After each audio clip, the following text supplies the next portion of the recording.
Assalamualaikum warahmatullahi wabarakatuh. Perkenalkan, nama saya Desi Ratnasari, mahasiswa mata kuliah prosa fiksi dengan dosen pengampu Ibu Nur Fadila MPD. Nah, kali ini saya akan membagikan review sebuah novel klasik Indonesia yang sangat terkenal, yaitu Tenggelamnya Kapal Vanderwyk karya Buya Hamka. Nah, novel ini menjadi pilihan saya karena ingin menceritakan kembali kisah cinta yang tragis yang memiliki nilai moral yang sangat berharga bagi kita semua. Baiklah, langsung saja ke identitas dari buku. Buku ini berjudul Tenggelamnya Kapal Vanderwyk dengan pengarang Haji Abdul Malik Karim Amrullah atau biasa dikenal dengan Buya Hamka. Penerbitnya yaitu Balai Pustaka dengan tahun terbit 1938 dengan jumlah halaman 264 halaman dengan tema religi, roman, dan sosial. Nah, langsung saja kita masuk ke ceritanya. Di awal kisah di sebuah daerah bernama Batipuh, hiduplah seorang lelaki gagah yang disegani oleh masyarakat setempat. Ia dikenal dengan gelar Sultan Pendekar. Kedua orang tuanya telah meninggal dunia dan meninggalkan harta yang cukup banyak. Karena Sultan Pendekar tidak memiliki saudara perempuan, maka menurut adat Minangkabau, pengurus harta pusaka berada di tangan mamanya. Mama dalam bahasa Minang artinya paman atau saudara laki-laki dari ibu. Jadi mama itu artinya paman ya teman-teman. Namun dalam kenyataannya, Mama Sultan Pendekar sering menggunakan harta warisan tersebut untuk kepentingan pribadinya. Ketika Sultan Pendekar berniat mengambil haknya, mamanya justru marah dan menuduh bahwa Sultan Pendekar akan menghamburkan harta itu untuk hal-hal yang tidak berguna. Perbedaan pendapat tersebut memicu pertengkaran hebat antara keduanya. Emosi yang memuncak membuat pertengkaran semakin memanas. Dalam keadaan tidak terkendali, Sultan Pendekar tanpa sengaja menusuk mamanya dengan sebilah keris. Nah, peristiwa itu mengejutkan seluruh masyarakat Batipuh dan dianggap sebagai aib besar karena membunuh mama sendiri merupakan pelanggaran adat yang sangat berat. Akibat perbuatannya, Sultan Pendekar dijatuhi hukuman pengasingan dari Batipuh ke Cilacap selama 15 tahun karena ia berbuat baik saat di sana, maka hukumannya dipotong menjadi 12 tahun. Nah, ia pun dihapus dari ikatan kaum dan tidak lagi diakui sebagai bagian dari masyarakat adat. Setelah masa pengasingannya berakhir, Sultan Pendekar tidak kembali ke kampung halamannya, melainkan memilih merantau ke Makassar untuk memulai hidup barunya.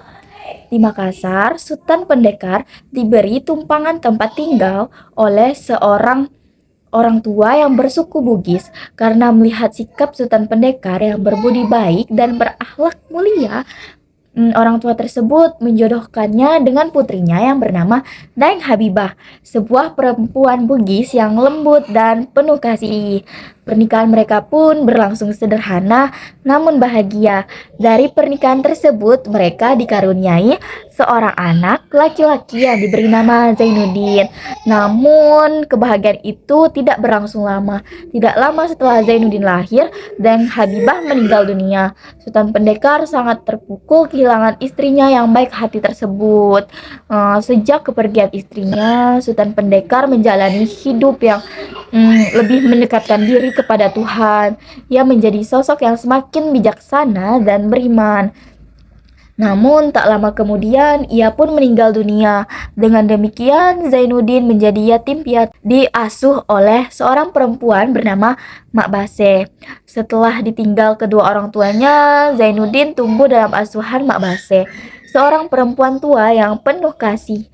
Sejak kecil, Zainuddin sering mendengar kisah-kisah tentang asal-usul ayahnya dan tanah kelahirannya. Ayahnya di Batipuh, Minangkabau. Cerita-cerita itu menumbuhkan keinginan besar dalam dirinya untuk mengenal jati diri dan asal-usul keluarganya. Ketika beranjak dewasa, Zainuddin meminta izin kepada Mak Base untuk pergi ke Batipuh. Ia ingin melihat kampung halaman ayahnya dan berharap dapat diterima sebagai bagian dari keluarga Minangkabau. Dengan berat hati, Mak Base mengizinkannya pergi. Namun, setibanya di Batipuh, Zainuddin justru merasakan kenyataan pahit. Masyarakat setempat tidak menyambutnya dengan hangat. Dalam sistem adat Minangkabau yang menarik garis keturunan dari pihak ibu, Zainuddin dianggap tidak memiliki pertalian darah yang sah. Karena ibunya yang berasal dari Bugis dan ayahnya yang telah lama dihapus dari kaum. Ia dipandang sebagai orang luar, tidak bersuku dan tidak memiliki tempat di tengah masyarakat. Zainuddin hidup dalam kesepian dan keterasingan. Ia sering merasa rendah diri dan terasing di tanah yang seharusnya menjadi asal-usulnya. Di tengah rasa sepi dan sedih, Zainuddin berkenalan dengan seorang gadis yang bernama Hayati. Hayati adalah perempuan Minangkabau, keturunan bangsawan, berparas cantik, lembut, dan berhati baik. Berbeda dengan orang-orang di sekitarnya, Hayati menunjukkan sikap yang ramah dan penuh perhatian kepada Zainuddin. Seiring waktu, kedekatan mereka semakin terjalin. Zainuddin sering mencurahkan perasaan dan kesedihannya melalui surat-surat yang ia kirimkan kepada Hayati. Dari surat-surat itulah tumbuh rasa saling memahami dan akhirnya berubah menjadi cinta. Hubungan mereka semakin dekat, namun cinta itu harus berhadapan dengan kenyataan adat yang keras. Keluarga Hayati menilai Zainuddin tidak pantas untuk menjadi pasangan Hayati karena statusnya yang dianggap rendah, tidak bersuku, dan tidak memiliki kedudukan adat. Penolakan keluarga Hayati semakin kuat. Mamak Hayati secara tegas meminta Zainuddin untuk meninggalkan Batipuh dan menjauh dari Hayati. Dengan hati yang hancur, Zainuddin akhirnya pergi ke Padang Panjang meninggalkan Batipuh dan cinta pertamanya. Sebelum berpisah, Hayati berjanji akan tetap setia kepada Zainuddin dan tidak akan melupakan cintanya. Janji itu menjadi satu-satunya harapan yang dibawa Zainuddin pergi ke perantauannya. Hayati memiliki seorang sahabat dekat bernama Khadijah yang juga tinggal di Padang Panjang. Dalam beberapa suratnya, Hayati sering menceritakan kepada Khadijah tentang Zainuddin, tentang kesedihannya, ketulusan hatinya, dan cinta yang tumbuh diam-diam di antara mereka. Pada suatu waktu ketika Zainuddin telah pindah ke Padang Panjang, Hayati juga berkunjung ke kota itu. Ia menginap di rumah Khadijah di Padang Panjang. Hayati merasakan perbedaan yang cukup mencolok, terutama dalam cara berpakaian. Jika di Batipuh, Hayati terbiasa menggunakan baju kurung yang sopan dan tertutup. Di Padang Panjang, perempuan-perempuan muda mulai mengenakan pakaian yang lebih modern dan terbuka. Melihat perbedaan itu, Khadijah membujuk Hayati agar mencoba mengenakan pakaian miliknya yang lebih mengikuti mode zaman. Awalnya Hayati ragu, namun karena bujukan sahabatnya, ia akhirnya menuruti perintah tersebut.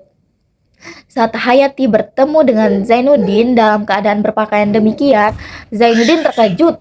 Ia hampir tidak mengenali perempuan yang selama ini ia kagumi. Karena kelembutan dan kesahajaannya, cara berpakaian Hayati yang ketat dan terbuka membuat Zainuddin merasa kecewa dan terpukul. Hayati sendiri segera merasa menyesal dan malu. Ia menyadari bahwa ia telah bertindak di luar kebiasaan dan melukai perasaan Zainuddin. Meskipun hal itu tidak ia lakukan dengan sengaja, Khadijah memiliki seorang kakak laki-laki yang bernama Aziz. Aziz adalah seseorang pria terpandang berasal dari keluarga bangsawan Minangkabau serta memiliki harta dan kedudukan yang tinggi. Ia terbiasa hidup dalam kemewahan dan memiliki pengaruh besar di lingkungan sekitarnya. Aziz mulai tertarik kepada Hayati. Di matanya, Hayati berbeda dari perempuan-perempuan lain di Padang Panjang. Hayati terlihat lembut, polos, dan sederhana. Sesuatu yang jarang ia temukan pada perempuan di lingkungannya. Ketertarikan itu perlahan menjadi keinginan untuk memiliki Hayati. Aziz pun menyampaikan niatnya untuk melamar Hayati. Pada saat yang hampir bersamaan, Zainuddin juga menuliskan sepucuk surat lamaran kepada Hayati. Surat itu berisi ketulusan hatinya, harapan untuk hidup bersama, dan janji kesetiaan meskipun ia tidak memiliki harta dan kedudukan tinggi. Namun, dua lamaran itu berbeda dalam posisi yang sangat berbeda. Lamaran Aziz didukung oleh adat, status, dan kekayaan, serta lamaran Zainuddin hanya berlandaskan cinta dan ketulusan hati. Setelah lamaran Aziz disampaikan, keluarga Hayati segera bermusyawarah. Tanpa mempertimbangkan perasaan Hayati sepenuhnya, keluarga besar memutuskan untuk menerima pinangan dari Aziz. Bagi mereka, Aziz adalah pilihan yang tepat, berasal dari keluarga Minangkabau murni, memiliki harta yang melimpah dan kedudukan yang terhormat dalam adat. Sementara itu, surat lamaran dari Zainuddin tidak pernah mendapat jawaban yang jelas. Lamaran itu dianggap tidak layak untuk dipertimbangkan karena Zainuddin dipandang tidak bersuku, tidak memiliki kedudukan dalam adat, dan tidak memiliki harta. Keputusan itu menghancurkan hati Hayati. Meskipun ia mencintai Zainuddin, ia tidak memiliki kekuatan untuk melawan kehendak dan tekanan adat. Dengan air mata dan hati yang terpaksa, Hayati akhirnya menikah dengan Aziz. Ketika kabar pernikahan itu sampai ke Zainuddin, dunia seakan runtuh. Ia merasa dikhianati, bukan hanya oleh Hayati, tetapi juga oleh adat yang sejak awal telah menolaknya. Dalam keputusannya, Zainuddin memilih untuk meninggalkan Sumatera dan merantau ke Jawa, berharap dapat melupakan luka hatinya. Zainuddin pergi ke Jawa bersama sahabatnya Muluk. Mereka sempat tinggal di Batavia, lalu pindah ke Surabaya. Di tanah perantauan itu, Zainuddin berusaha bangkit dari keterpurukannya. Ia mulai menekuni dunia tulis-menulis dengan sungguh-sungguh. Berkat ketekunan dan bakatnya, Zainuddin perlahan dikenal sebagai penulis roman yang sukses. Kehidupannya membaik. Namanya dikenal luas dan secara materi ia mulai mapan. Namun meskipun kesuksesan telah diraih, luka di hatinya belum sembuh. Sosok Hayati tetap hidup di dalam ingatannya. Di sisi lain, kehidupan rumah tangga Hayati bersama Aziz tidak berjalan bahagia. Aziz yang terbiasa hidup mewah mulai terjerat masalah keuangan. Sikapnya berubah menjadi kasar, egois, sering menyakiti perasaan Hayati. Ia suka berjudi dan main perempuan. Ketika Aziz kehilangan pekerjaan dan jatuh bangkrut, mereka pun pindah ke Surabaya. Dalam keadaan terdesak, Aziz dengan rasa malu membawa Hayati menumpang di rumah Zainuddin, orang yang dulu cintanya telah mereka lukai. Situasi itu menjadi ujian batin yang berat bagi Zainuddin. Di satu sisi, ia masih mencintai Hayati. Namun, di sisi lain, hatinya dipenuhi luka, harga diri, dan kecewa belum sembuh. Tekanan hidup dan rasa putus asa membuat Aziz kehilangan akal. Ia akhirnya mengakhiri hidupnya sendiri. Dalam sepucuk surat terakhir, Aziz mengakui kesalahan dan berpesan agar Zainuddin menjaga dan melindungi Hayati. Namun, meskipun menerima pesan itu, Zainuddin tidak mampu memaafkan Hayati sepenuhnya. Luka lama kembali terbuka. Dengan hati yang keras, ia menyuruh Hayati pulang ke kampung halamannya di Batipu. Dengan hati yang hancur dan penuh penyesalan, Hayati berangkat menuju kampung halamannya di Batipu. Ia menaiki kapal Van der Wijk, kapal besar yang berlayar melintas Laut Jawa. Di tengah perjalanan, takdir berkata lain. Kapal itu mengalami kecelakaan tragis dan akhirnya tenggelam. Berita tenggelamnya kapal mengejutkan semua pihak. Keluarga, kerabat, dan masyarakat bersedih atas peristiwa itu. Zainuddin yang mendengar kabar itu segera bergegas ke lokasi evakuasi terdekat di Tuban. Di antara tumpukan korban, Zainuddin menemukan jasad Hayati. Wajahnya tenang, seolah sedang tidur dalam damai, tetapi hatinya penuh luka. Zainuddin memeluk tubuh Hayati sambil menitikan air mata, menyesali semua kata dan keputusan yang pernah menyakiti perempuan yang paling ia cintai. Di saat itu, sahabatnya Muluk mengungkapkan bahwa Hayati sebenarnya masih mencintai hingga akhir hayatnya. Namun kabar itu datang terlalu lambat. Zainuddin hanya bisa meratapi kehilangan yang takkan tergantikan. Kesedihan yang mendalam dan rasa kehilangan membuat Zainuddin jatuh sakit. Tubuhnya melemah perlahan. Tidak lama setelah peristiwa tragis itu, Zainuddin meninggal dunia. Ia dimakamkan di dekat pusaran Hayati sebagai simbol cinta mereka yang abadi. Nah, dari kisah Zainuddin dan Hayati. Dari kisah Zainuddin dan Hayati, novel ini mengajarkan bahwa dalam hidup, cinta dan perasaan tulus tidak selalu sejalan dengan adat dan status sosial.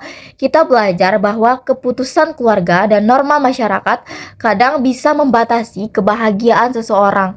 Kisah Zainuddin dan Hayati menunjukkan pentingnya kesabaran, keikhlasan, dan keteguhan hati dalam menghadapi cobaan hidup. Selain itu, novel ini mengingatkan kita untuk tidak menilai seseorang hanya dari asal-usul atau status sosial, karena nilai kemanusiaan dan cinta sejati tidak berharga daripada gelar ataupun harta dan benda.